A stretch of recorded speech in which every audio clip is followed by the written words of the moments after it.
좋은 아침입니다. 8월 2일 금요일 KB 모닝 라이브 시작하겠습니다. 첫 번째 순서는 전일 마감 코멘트와 오늘 모닝 시황입니다. 김지원 연구원이 발표하겠습니다. 네, 안녕하세요. 시황팀 김지원입니다. 증시 동향 정리하겠습니다. 전일 국내 증시는 관망세가 나타났습니다. 특히 코스닥은 이틀 연속 1% 가까이 하락했습니다. 발표된 비농업 고용 수정 예비치가 기존 대비 81만 8천 명 하향으로 고용 확장세가 예상보다 약했음이 확인되면서 경기 우려를 높였습니다. 그러나 이는 연준의 9월 빅컷 가능성을 높이는 계기로 작용했고 FOMC 의사록을 통해서도 연준 위원들의 고용에 대한 우려가 확인되면서 비둘기 파월에 대한 기대가 점증됐습니다. 반면에 미대선 관련 불확실성은 확대됐습니다. 케네디 후보의 사퇴 및 트럼프 캠프 합류 가능성이 부각되면서 베팅 사이트에 트럼프 전 대통령의 승리 확률이 재차 증가했습니다. 비농업 고용 수치 관련해서도 트럼프 전 대통령은 바이든 정부가 고용 통계를 조작했다고도 주장했습니다. 금통위에서는 만장일치로 기준금리가 동결됐습니다. 3개월 내에 인하 가능성을 열어놓은 금통위원이 4명으로 지난 7월보다 증가한 것은 완화적입니다. 해외 증시 살펴보겠습니다. 미증시는 잭슨홀 파월 의장 발언을 앞두고 경계심 나타나면서 3대 지수가 하락했습니다. 나스닥은 1.67%로 크게 하락했고 반도체 지수도 3% 넘게 급락했습니다. 잭슨홀 회의에서 여러 연준 위원들의 발언이 나오고 있는데요. 제프리 슈미드 총재는 금리가 과도하게 제약적이지는 않다는 매파적인 입장을 드러낸 반면 수전 콜린스 총재는 통화 완화를 곧 시작하는 것이 적절하다는 비둘기파적인 입장을 견지했습니다. 지표 발표도 많이 있었는데요. 신규 실업보험 청구자 수는 전주 대비 4천 명 증가했지만 예상치에 부합하면서 영향은 제한적이었고 마켓 8월 제조 PMI는 48.0으로 예상과 전월을 하회한 반면 서비스업 PMI는 55.2로 업황 확장세가 지속되는 모습이었습니다. 중국 증시는 EU가 중국산 전기차에 대해서 최고 46.3%의 관세 부과 계획을 발표하면서 사흘 연속 하락했고 유럽 증시는 잭슨홀 주시하면서 관망세가 이어졌습니다. 미국 10년물 국채 수익률과 달러는 파월 의장의 잭슨홀 연설을 앞두고 또 일부 위원들의 보수적인 발언이 나오면서 모두 상승했습니다. 유가는 중동 협상 지연 우려 속에 저가 매수세가 유입되면서 5거래일 만에 반등했습니다. 관전 포인트 짚어보겠습니다. 금일 밤 11시에 이제 파월 의장의 발언이 예정되어 있습니다. 하지만 9월 FOMC까지 아직 확인할 지표들이 좀 남아있기 때문에 신중한 입장을 나타낼 것으로 좀 보이는 상황입니다. 이에 시장에서는 빠르게 빅컷 기대감을 되돌리는 모습입니다. 25bp 인하 가능성이 75%로 전일의 62%에서 급등하는 모습이 나타났습니다. 또한 미 대선 불확실성 확대, 또 오늘 BOJ 총재의 의회 발언 등도 예정이 되어 있어서 변수로 작용할 전망입니다. 국내 증시는 또한 반도체 등 기술주 약세를 반영을 하면서 매물 소화가 나타날 것으로 예상됩니다. 감사합니다. 다음은 KB BOK 와치입니다. 어제 하느니 기준금리를 3.5%로 동결했는데요. 여기에 대한 코멘트와 향후 전망에 대해서 임재균 연구원이 발표하겠습니다. 안녕하십니까. 채권팀 임재균입니다. 어제 금통이 있었는데 이에 대한 내용 말씀드리도록 하겠습니다. 8월 인하 전망도 소수 있었지만은 한국은행은 기준금리를 3.5%로 동결을 했습니다. 통관권에서 주요국의 경기 불확실성이 높아지고 물가 상승률을 목표 수준으로 향할 것이라는 확신이 커졌다. 그리고 국내 경기는 성장세가 완만히 회복할 것으로 예상되지만 향후 흐름을 더 점검할 필요, 그리고 통화정책의 긴축 기조를 유지한다는 문구에서 충분히가 삭제가 되면서 금리 인하를 주장하는 소수견이 개진될 것이라는 기대가 높았지만은 만장일치로 동결을 결정을 했습니다. 이렇게 만장일치로 동결을 결정한 주된 요인에는 서울을 중심으로 나타나고 있는 부동산 가격 상승으로 금융 안정성이 훼손될 수 있기 때문입니다. 만장일치 동결에도 불구하고 3개월 내에 인하 가능성을 열어놓은 금통위원이 4명으로 지난 7월 2명보다 증가한 점은 완화적인 측면이었습니다. 이로 더욱이 긴박한 상황이 아니라면은 과거 소수견이 개진된 이후 금리 인하가 단행됐던 당시와 달리 포워드 가이던스가 제공되고 있다는 점, 그리고 대부분 시장 참여자들이 10월 인하를 전망하고 있다는 점 있었던 만큼 시장은 여전히 10월 인하를 우세하게 바라볼 가능성이 높습니다. 다만 저희는 11월 인하 전망을 유지를 하고요. 더 늦어질 가능성도 열어낸다라고 보고 있습니다. 성장 구분은 올해 기존 2.5%에서 2.4%로 하향 조정이 됐지만은 하는 총재는 여전히 잠재 성장률을 상회하고 있다라고 밝혔습니다. 또한 물가도 물가만 바라보면은 금리 인하의 여건은 조정됐다라고 언급을 했지만은 앞서 언급한 것처럼 부동산 가격에 대한 경계심이 굉장히 크다는 것을 확인을 했습니다. 정부의 부동산 대책 등으로 부동산 가격 상승세가 억제될 수 있지만 10월 금통위까지 한두 달에 준화되는 부동산 가격 데이터를 갖고 인하를 단행하기에는 한은의 부동산에 대한 경계심이 강하다라고 저희는 보고 있습니다. 시장의 금리 인하 기대감을 걷고 금리는 3%를 하회한 가운데 한은 총재는 지난 7월 금통위와 마찬가지로 시장의 금리 인하 기대감은 과도하다라고 평가를 했습니다.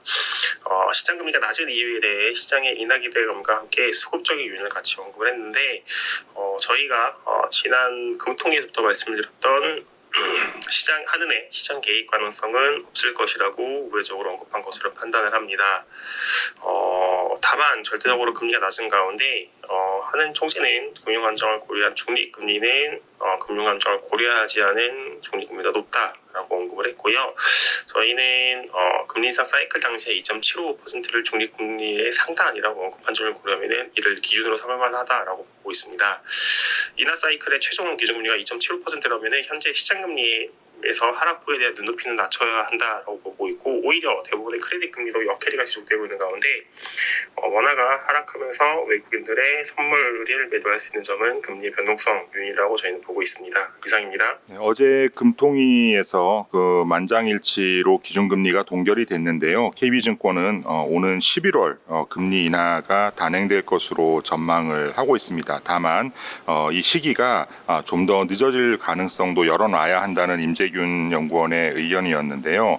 지금 컨센서스는 10월 인하를 전망하고 있어서 KB증권의 뷰가 시장 의견과는 다소 다르다는 점을 참고하시면 좋을 것 같습니다. 다음은 기업 및 산업 분석 순서입니다. 먼저 스튜디오 드래곤입니다. 최용현 연구원이 발표하겠습니다. 네, 스튜디오 드래곤에 대해서 투자 의견 바이 유지하고 목표 주가 49,000원으로 5% 하향 조정합니다. 이제 2024년에 방영 예상 편수를 30편 정도 하향해서 이제 영업이익 추정치를 6% 하향 조정한 데 기인합니다. 스튜디오 드래곤은 지금 외부 인사로 CEO 교체하면서 이제 변화를 시사하고 있습니다. 그리고 대표적인 거는 이제 탑라인 부분에서 봤을 때 기존에 이제 캡티브 비중이 높았는데 이제 논캡티브 비중을 높일 계획입니다. 그리고 이제 기대를 할 만한 것은 결국 넷플릭스와의 재계약입니다. 지금 현재 스튜디오 드래곤 같은 경우는 넷플릭스 내에서 컨텐츠 점유율이 약 3% 정도인데 이제 넷플릭스 투자 금액 내에서 차지하는 비중은 1%입니다. 따라서 이제 이번에 연말에 재계약을 했을 때 조금 더 좋은 성과를 기대를 하고 있는 상황입니다. 그리고 수익성 측면에서 기대를 하는 거는 결국엔 제작비를 통제하는 것인데 현재 이제 뉴스에서 많이 나오듯이 출연료가 너무 높다라는 얘기가 많이 나옵니다. 그러면서 이제 제작사가 어려움에 처해 있는데 이제 스튜디오 드래곤에서는 이제 신인 배우를 이제 여러 작품으로 계약하는 형태로 해서 비용 통제를 할 계획입니다. 이상입니다. 다음은 가온칩스에 대해서 발표해드리겠습니다. 권태우 연구원입니다. 네, 안녕하십니까. 스무개팅 권태우입니다. 가온칩스 업데이트 드리겠습니다. 근본 리포트를 통해서 가온칩스는 목표 주가를 8만원으로 20% 하향 조정했습니다.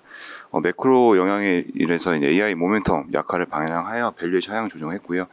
목표 주가는 25년 EPS의 글로벌 동종업계 상위 기업들 에이직 수요 기간을 평균을 반영을 했습니다.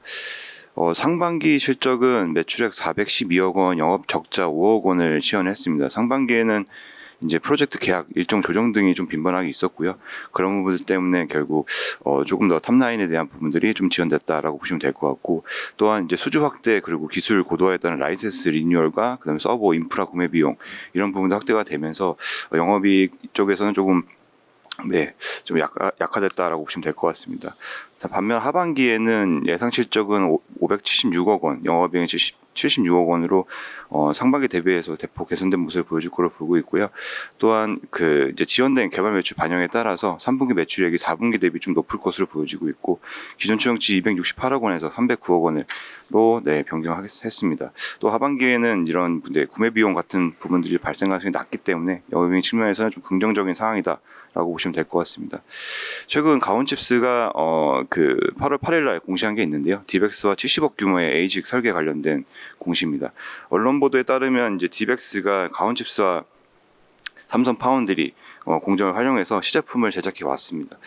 근본 공시는 좀 개혁 규모가 좀 작아서 시장에서는 조금 불안한 요소로 작용할 수 있을 뻔했는데요. 다만 이런 부분들은 결국 이 싱글런 공정 이전의 마스크 개발권으로 향후에는 양산 가능성을 높일 수 있는 부분들이라고 보시면 될 것 같습니다. 결국 이런 부분들이 동사의 실적 방향성에 대한 우려를 해소하는 중요한 요소로 판단하고 있습니다. 네, 이상입니다. 다음은 레이크 머티리얼즈에 대해서 한유건 연구원이 발표하겠습니다. 네, 레이크 머티리얼즈 2분기 리뷰 간단하게 말씀드리겠습니다. 2분기 매출액 307억 원, 영업이익 50억 원을 기록을 하면서 시장 컨센서스에 부합을 했습니다. 상반기 어떻게 보면 비호적인 어떤 환경 속에서도 이제 반도체 소재 부분에 견고한 흐름이 이어지면서 실적 변동성이 축소가 됐고요. 부문별로 말씀드리면은 반도체 소재 사업 부분은 2분기 195억 원의 매출을 기록을 했습니다. 전분기랑 상당히 유사한 실적을 기록을 했고 연간 예상되는 매출액은 850억 정도로 전년 대비해서는 약 30%의 매출 성장을 기록할 것으로 전망을 합니다.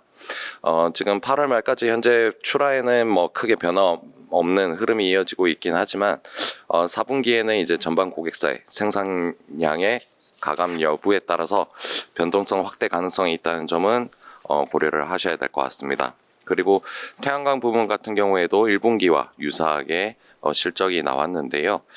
일단은 미국과 중국의 태양광 제재에 따른 여파가 가장 큰 요인으로 파악이 되고 있고 중국의 태양광 업체 가동률 회복이 예상보다 조금 더딘 상황입니다.